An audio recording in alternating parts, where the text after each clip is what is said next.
Di minggu yang lalu kita masih bahas tentang sabar. Bahkan dalam khabar atau athar sahabat Rasulullah SAW dikatakan bahwa iman ini terbagi dua. Yang pertama adalah sabar, yang kedua adalah syukur. Nah, di minggu yang lalu kita sudah bahas sabar yang pertama. Jadi ada beberapa tingkatan sabar. Nah, yang pertama kemarin adalah dikatakan oleh musannif fayahtajul mu'min hajatan syadidatan ila sabri inda wurudil balaya minasyada'id wal masaib. Assalamualaikum teman-teman, berjumpa lagi dengan saya di sini di channel Bang Mo.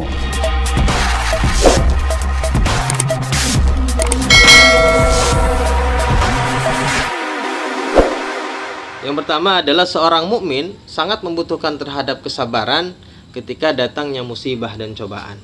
Nah, ini sabar yang pertama. Jadi sabar ketika kita menghadapi musibah dan cobaan. Musibah banyak halnya ya gitu ya. Banyak ragamnya.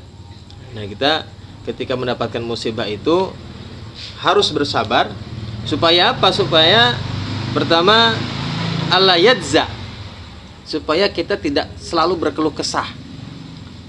Jangan Rasulullah itu apa namanya?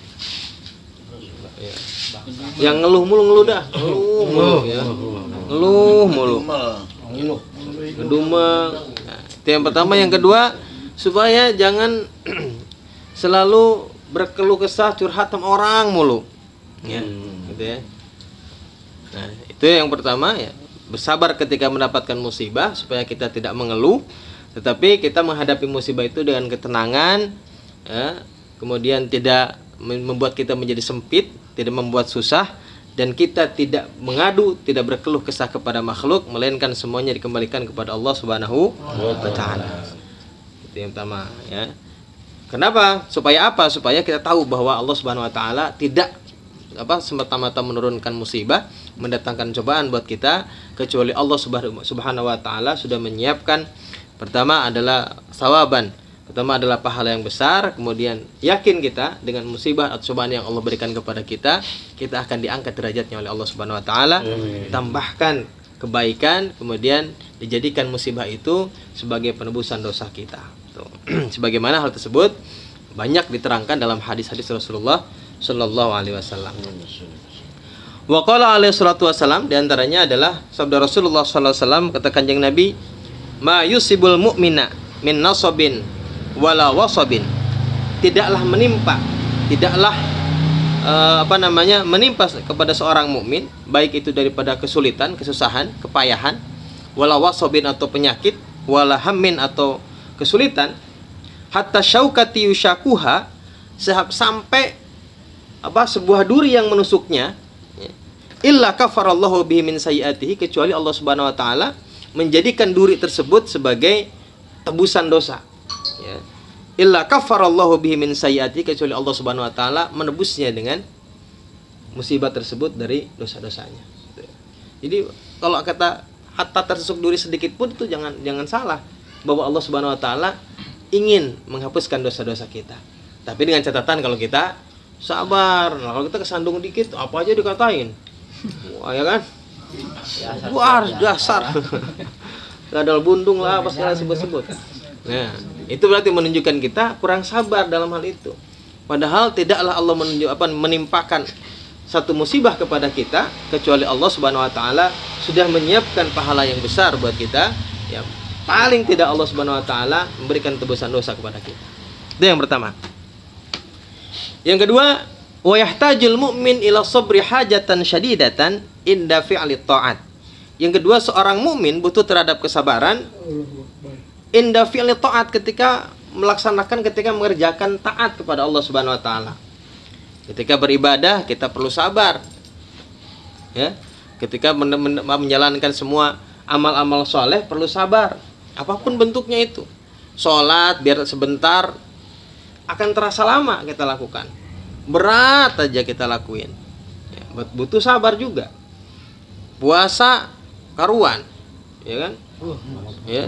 Zakat biar yang kata murah banget 35.000, kayaknya berat aja. Apalagi kalau dientar menjelang malam Id, waduh kayaknya duit kepake nih.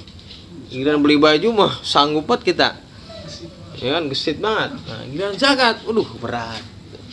Karena selalu begitu karakternya, ya. Jadi butuh kita ini terhadap kesabaran ketika kita melaksanakan taat kepada Allah Subhanahu wa taala. Ya, ngaji juga butuh sabar. Ya, datang tiba-tiba ngantuk, ya kan? Itu sabar gitu memang. Gerimis apa segala macam. Ya. Kata gurunya lagi pergi lah. Sabar aja. Gurunya mancing dulu. Mancing dulu.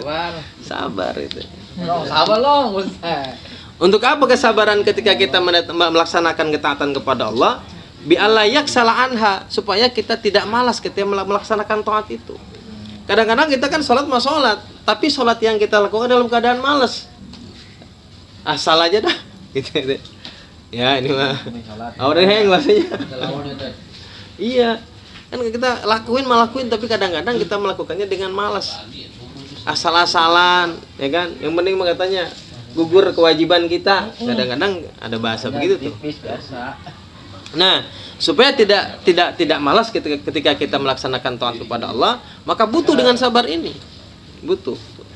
Bi ayu addiyaha kama amarallahu min kamalil huduri ma'allahi fiha, supaya juga ketika melaksanakan taat kepada Allah Subhanahu wa taala, kita benar-benar melaksanakan taat itu sesuai dengan perintah Allah Subhanahu wa taala.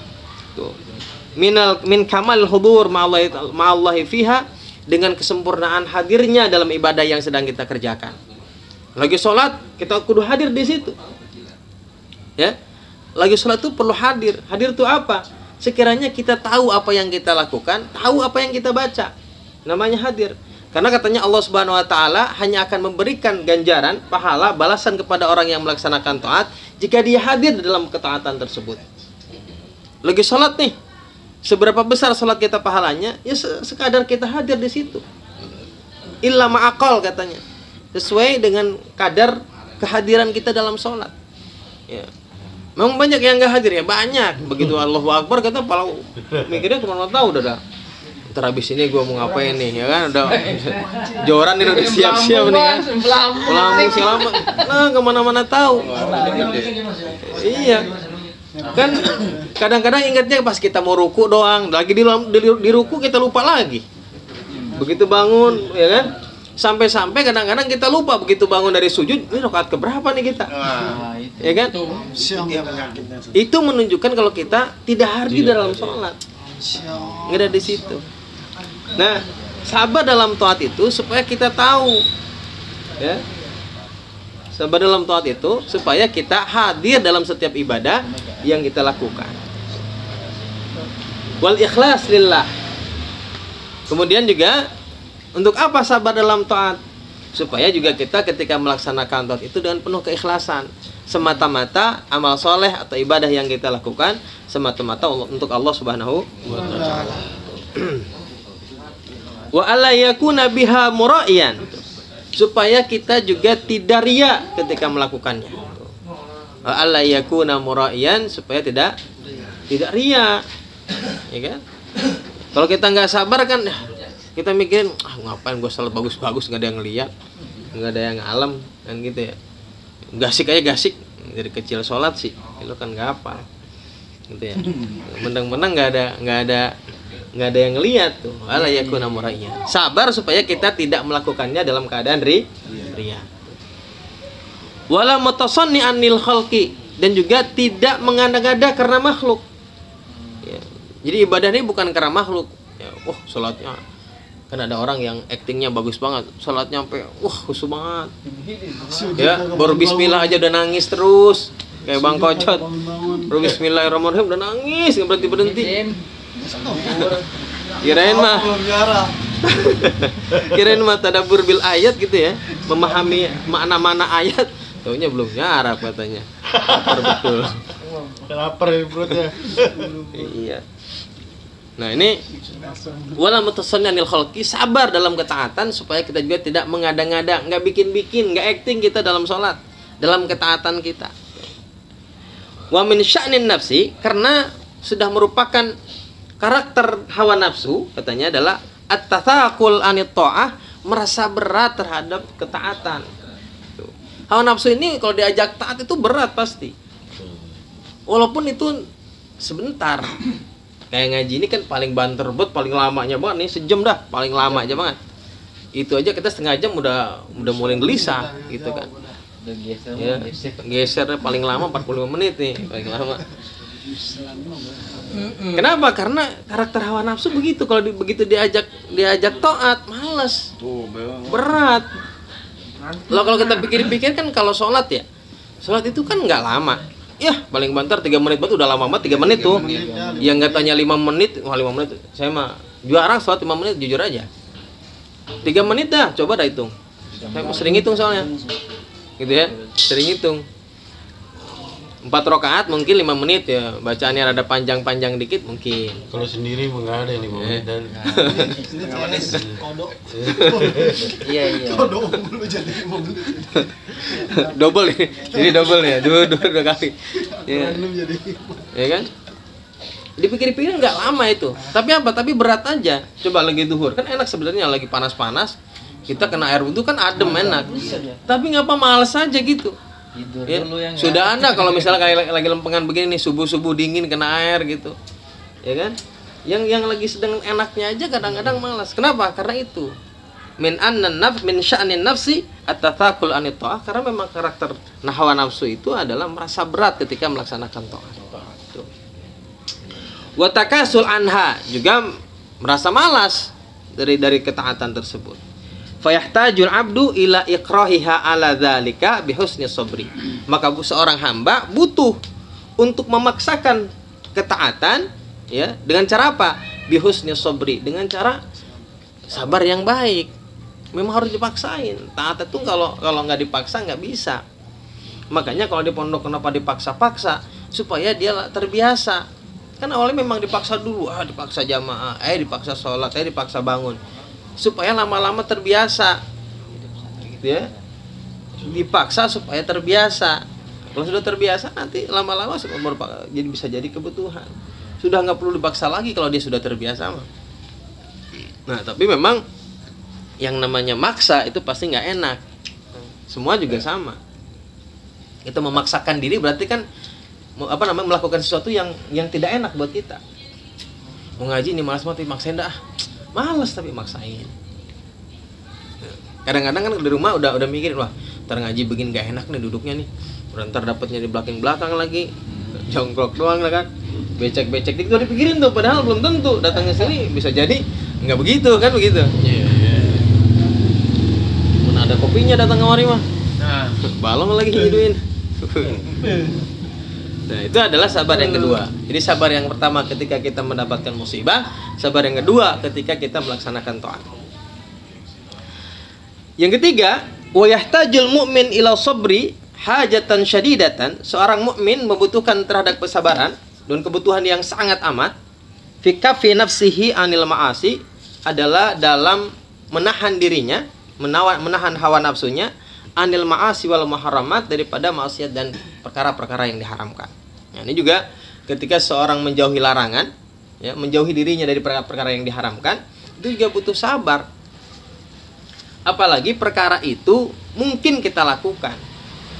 Ya, sedang bawa nih ngindain janda mulu, mana jauh ya kan? Duit ada ya kan, proyek lagi banyak. Iya. Komisi lagi ngocor aja. Turun dulu. Kontak udah masih keting bos, sedang bos. Iya. Dikit lagi nyambung bosnya nggak? Jadi bukan hanya dalam taat, tapi ketika kita menjauhi larangan, menjauhi maksiat pun butuh sabar. Karena itu tidak mudah. Bahkan mungkin kesulitannya lebih sulit ketimbang kita melaksanakan taat. Kenapa bisa dikatakan lebih sulit? Iya, karena hawa nafsu itu karakternya kalau memang taat memang ngajakin malas. Tapi kalau masalah yang muharramat atau maasi, Setan. ya kan memang ngajakinnya ke situ. Lebih menggoda, emang ngajakin ke situ. Ada enak aja udah. Gitu, nggak ada antanya dah istilahnya. Apalagi emang medianya ada. Ya kan, mau jalan kendaraan ada. Kan mau jajan duit ada, apalagi coba. Apalagi bandel goni doang halangannya.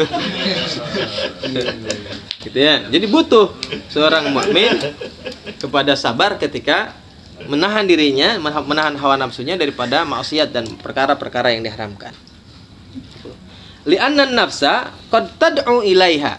Karena hawa nafsu memang mengundang untuk hal tersebut, untuk mengundang kepada perkara-perkara yang diharamkan. Hawa nafsu ngajakinnya ke situ memang enak. Ya, wa tahaddatsu bil wuqu'i fiha, dan selalu membisikkan hawa nafsu untuk melakukan maksiat. Tuh. Bisikin terus, ayolah berangkat. Ayolah berangkat. Bisikin terus. Ya. Hujan. Fayamnauha bihusni sabrihi an fi'lil ma'asi dhahiran. Tuh. Maka kesabaran ini dapat mencegah seseorang, ya, dengan mencegah seorang dari perbuatan maksiat, ya, secara zahir. Jadi sabar yang baik dalam hal ini dapat mencegah seseorang untuk melakukan perbuatan yang dilarang secara zahir. Wa anit tahaddusi biha, dan juga mencegah diri kita nih, hawa nafsu kita, untuk membisik-bisikin perkara-perkara yang dilarang. Ya. Wal mailu ilaiha batinan, dan kecenderungan kita untuk melakukan maksiat secara batin. Jadi kesabaran pertama bisa mencegah kita secara zahir melakukan maksiat itu sendiri. Yang kedua, mencegah hati kita nih, dalaman kita, batin kita, untuk selalu kecenderungannya berbuat maksiat. Nah, ini tentu nggak mudah sabar-sabar yang begini-begini ini. Ya, apalagi kalau di 80 tangis ada janda yang nelpon, bisa mojok mulu, tengah berdewek. Iya. Bisa tawa-tawa sendiri di pojok. Cepetek hanya mau, jandanya banyak banget. Aranin lo. Nah, itu yang ketiga. Sabar yang keempat. Wa yahtajul mu'min hajatan syadidatan ila sabri. Yang keempat, seorang mukmin membutuhkan kepada kesabaran anisyahawatil mubahat, daripada syahwat-syahwat yang diperbolehkan. Syahwat itu maksudnya apa? Adalah keinginan-keinginan yang diperbolehkan. Ya. Nah, ini menahan diri kita untuk selalu menikmati syahwat-syahwat yang diperbolehkan. Ya, misalkan misalnya rekreasi, ini kan boleh. Jalan-jalan boleh, refreshing boleh, tapi jangan kebablasan gitu. Nah, ini juga butuh kesabaran. Allati takunu ragbatun nafsi fiha maksuratan ala taladzud wa tamattu bidunya al mujarrad. Yang mana katanya hawa nafsu kita memang demen di situ. Demen kita punya pakaian bagus, belanja, kan memang demen kita nih. Hawa nafsu kita memang demennya di situ. Ya. Tetapi boleh nggak? Boleh, tapi sebatas kita hanya menikmati dunia semata-mata aja, semata-mata ya. Dunia yang boleh kita boleh mah boleh. Mancing boleh, cuma jangan kebangetan. Gitu ya. Refreshing boleh, mancing boleh, ya kan? Cuma jangan nongkrongin janda. Itu mah salah satu refreshing yang tidak boleh. Mancung mah boleh kali dah. Kenapa katanya fa'innal inhimak fi dzalika? Karena sesungguhnya berlebih-lebihan dalam hal syahwat-syahwat yang diperbolehkan tadi, wal istirsal ma'ahu, yang kemudian jor-joran, artinya dibebasin aja gitu. Ya juru ila syubhati wal muharramat. Tuh, itu kan dapat menarik atau dapat mendatangkan perkara-perkara syubhat, bahkan perkara-perkara yang haram. Misalnya gini nih. Kalau kita refreshing sering jalan-jalan ke gunung kemana, boleh? Boleh. Tapi tadi jangan jor-joran, jangan mentang-mentang kita demen, jangan mentang-mentang kita lagi ada waktu, lagi ada punya duit. Ya boleh mas sekali-kali, namanya sekali-kali berarti kan nggak sering. Kalau sering terus asal pengen berangkat, nanti satu ketika kita nggak punya, bukan lagi memperbolehkan perkara-perkara yang boleh. Akhirnya apa saja kita rampet, nggak punya duit, wah kita minjem awalnya. Bisa jadi besok-besok bukan cuman itu, ya kan? Nah ini namanya apa? Perkara yang mubah bisa mendatangkan perkara yang syubhat, bahkan yang haram. Kalau kita terlalu memperturutkan hawa nafsu kita. Ya, orang misalnya pakai pakaian bagus boleh nggak? Boleh. Dulu ada sahabat juga datang kepada Nabi. Ya Rasul, boleh nggak kita pakai pakaian bagus, segala macam kendaraan bagus? Boleh. Selama dia itu punya dirinya sendiri. Ya. Itu yang pertama. Yang kedua, bukan untuk tafakhur, bukan untuk bangga-banggakan diri di depan orang lain. Ya kan? Ya untuk menikmati aja, boleh mah boleh. Sekedar tadi tamattu wa taladzud mujarrad saja, ya semata-mata karena dunia itu perkara dunia yang boleh kita nikmati. Tetapi jangan berlebihan. Karena kalau yang berlebihan nanti ya jurru al syubhat wal muharramat, bisa mendatangkan perkara yang syubhat bahkan yang haram. Gitu. Ini ya kan begitu, kayak pejabat misalnya tadinya sih biasa-biasa aja, begitu jadi pejabat gaul sama orang-orang kaya, belanjanya mewah-mewah segala macam, lama-lama ya apa aja dikentit. Ya kan, ya segera dana apa bansos diambil, ya kan, Mati. iya. Ini kan gara-gara apa? Ya gara-gara itu tadi, memperturutkan hawa nafsu, memperturutkan perkara-perkara yang mubah asalnya mah, cuman karena terlalu diperturutkan akhirnya apa? Akhirnya yang haram udah nggak peduli. Kalau nyenturutin. Yajur ila syubhatul muhrat wa yukathir ragbatu fid dunya. Juga memperbanyak kecintaan kita terhadap dunia. Jadi kalau terlalu nurutin juga akhirnya kita terlalu mencintai dunia. Wa yuhayyijul hirsa 'alaiha, dan juga membangkitkan ambisi kepada dunia. Akhirnya yang di pikiran kita cuma dunia aja udah. Nah, kalau sudah memperbanyak cinta dunia, sudah ambisi terhadap dunia, maka pasti akan lupa terhadap akhirat. Ya, ya mungkin sekedar sholat aja, tapi udah apa namanya ruhnya udah nggak di situ. Karena sudah yuhaji, kalau sudah ambisi itu udah lain udah. Ya, bahkan banyak orang yang ambisi itu udah lupa waktu. Siang malam 24 jam dia buat gawe. Ya, jangankan buat sholat kan istilahnya, buat istirahat dirinya aja kagak ada. Apalagi buat ibadah ada was-wasan begitu. Kenapa? Karena itu sudah ambisi terhadap dunia. Was-wasan. Haus. Ada yang cinta dunia banget dulu. Haus duit. Wa yahmilu alal ithar lid dunya. Dan itu mendorong kepada mendahulukan dunia. Wal unsi biha, dan kesenangan dalam hal duniawi. Jadi kalau kita selalu memperturutkan tadi perkara-perkara yang mubah, nanti lama-lama kita al-ithar lid dunya. Jadi mendahulukan dunia aja udah. Sholat dulu nih, nanggung. Ya kan, lagi ada yang belanja, ladenin dulu. Dunia terus yang diduluin. Ya. Nanggung nih katanya. Suruh sholat, tar dulu. Baru kotor badan gua, terailah sholatnya. Belakangan lagi aja. Iya. Nanggung ini ntar aja. Nah, ini ya, ini dorongan itu kenapa? Karena kita selalu memperturutkan hawa nafsu. Di situ ya. Wa ala nisyanil akhirati wal ghaflati anha, dan juga mendorong melupakan akhirat, wal ghaflati anha, dan lalai kepada akhirat. Nah, kalau seorang orang sudah mendorong segala sesuatu mendahulukan dunia, pasti lama-lama akhirat juga geser. Tadinya misalnya kalau sholat ada sholat sunatnya 2 rakaat, yang penting wajib aja dulu. Lagi repot nih, lagi sibuk, ya kan? Yang wajib dulu dah. Lama-lama makin sibuk, akhirnya, aduh gak keburu nih. Jangankan yang sunnah, yang wajib aja kayaknya nggak kena ini. Lewat lagi aja. Iya. Begitu ada waktu kita udah kecapean duluan, ya kan? Udah kecapean duluan. Jangankan itu kan kalau misalkan dari mana-mana nih kita capek banget ya. Suruh sholat, padahal sholat nggak ngapa-ngapain tapi kayaknya berat banget. Aduh, malas ya. 5 menit doang, tapi itu beratnya kayak apa tahu. Setannya gede. Itu pertama mungkin setan ya, udah pasti setan mah. Yang kedua memang hawa nafsu tadi memang karakter hawa nafsu itu berat, selalu berat kalau diajak bener. Hawa nafsu itu berat, karakternya betul. Hawa nafsu itu semuanya setannya tuh. Baru mah hawa nafsu pikiran dorong doang. Dua ya berarti kita diserang ya. Iya. Tuh, faqad arafta rahimakallahu bima dzakarnahu hajatal mu'min ila sabri gitu ya. Maka kalian sudah tahu tadi apa yang disampaikan dalam masalah sabar. Rahimakallah, semoga Allah Subhanahu wa taala merahmatimu. Apa yang telah kami sebutkan tentang kebutuhan seorang mukmin kepada sabar fi umumi ahwalihi, dalam keumuman keadaannya, wa dawamu awqatihi, dan sepanjang waktunya.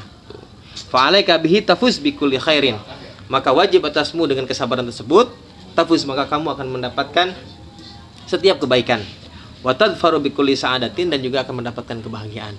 Jadi dengan kesabaran inilah kita akan mendapatkan segala kebaikan, juga dengan kesabaran kita akan mendapatkan semua kebahagiaan. Ya, jadi semuanya dengan sabar. Ala bisabri tablughu ma turid, katanya. Dengan kesabaranlah kita mendapatkan apa yang kita inginkan.